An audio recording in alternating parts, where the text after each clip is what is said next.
Okay, so we have the clutch pedal assembly, all that good stuff. We have our pan for the shifter. Now what we're going to do is embark on a adventure for at least a few hours, trying to get a ZF5. I think it's bringing me $140. I think that's I can do that today. So we're gonna go try and get a ZF5 today. And it looks like someone was saying 87 when they started, so I'm looking at 87 and up for a ZF5. And if we can get a hold of a ZF5, then we'll be bringing it home today. And I'm gonna go take my truck and get it out for a drive, and so that I could take my car and put the transmission in there, but I don't really have any towels yet to put down and keep oil and shit from getting on it. So I'm gonna gather up a little bit more tools and a breaker bar and my big socket sets, and then we're gonna throw it all in the truck and we're gonna head out. It's fucking cold. Do we have battery? It's just dead because it's so cold, even though it's like 40 degrees out. Question is, how will this baby start? 1, 2, 3.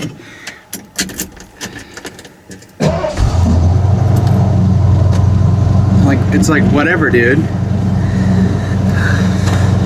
Heater, defrost.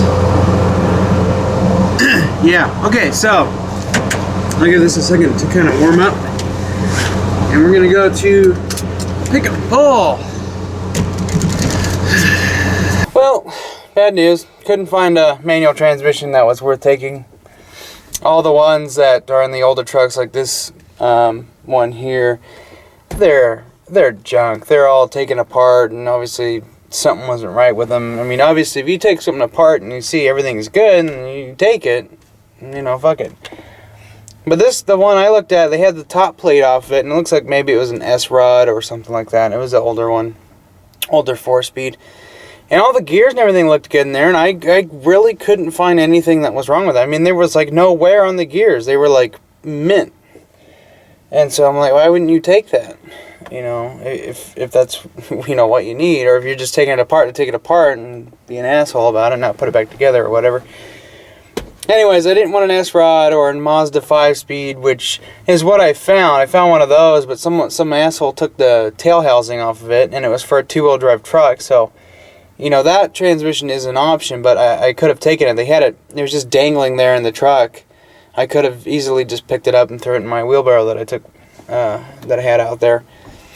And that would have saved me, hours of time. Maybe not as much. In Explorer, taking a transmission out of that takes a lot of time, but something like this, I swear I could have this tranny out in about an hour. Maybe not even. So, I left. I was like, whatever. But meanwhile, I took this thing out there, and I took it on this one road where it's a lot windy and kind of got some hills and stuff. And this thing did absolutely fantastic. It's just been running really good lately.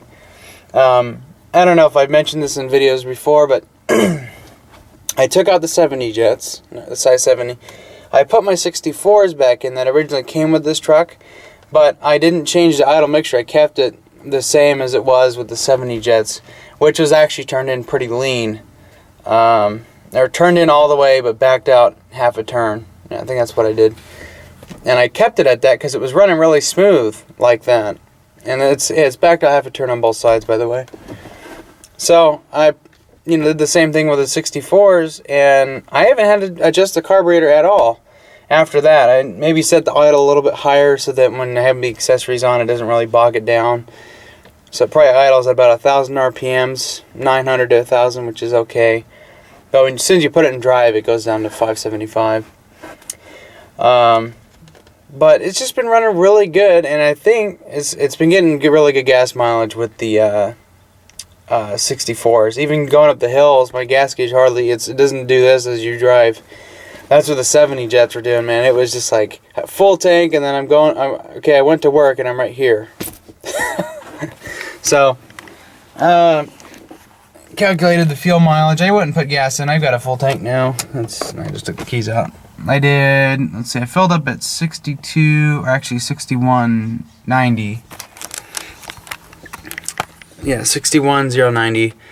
And then did about 70 miles. About 20 miles was with those 70 jets, and I just, was, no, not going to work. I mean, it ran great, but it was just, the exhaust was super thick. It was, you're like, oh. So, fuel economy with those was about 9 miles to the gallon. Ran really good. Rich as hell. Put the 64s in, and the exhaust now smells sweet, which is kind of what my Explorer's exhaust used to smell, which is weird. And like I said, my gas gauge hardly moves. The only time it does move is when the gas sloshes around. It makes the thing go up and down. But I left at 3/4 of a tank, and then when I came back and went to the gas station, I had like a hair under 3/4 of a tank. So I think it's getting probably 13 to 14. Maybe a little less because I was going up hills and I was using second. So I was running the RPM just a little bit higher. But man, going up the hills, keep it in second around 25 to 40 miles an hour. It had all kinds of power going up the hills. So much, in fact, that I had a hard time keeping traction. So I had to keep off the gas a little bit. And then going to the pick and pull, this thing was like wanting to drift. I was like barely gave it some gas going around a corner, and it was like starting to drift a little bit, and it was actually kind of fun. God help me if I put an LSD in it. So a little while ago I hooked up my PCV valve, right? And changed the oil. I've been driving it a lot.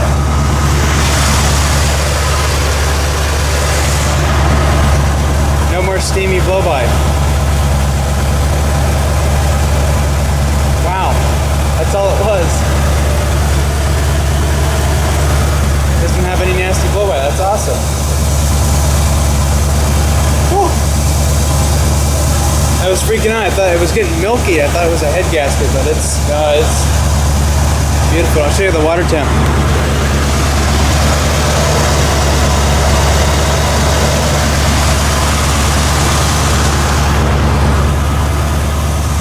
It's a happy camper.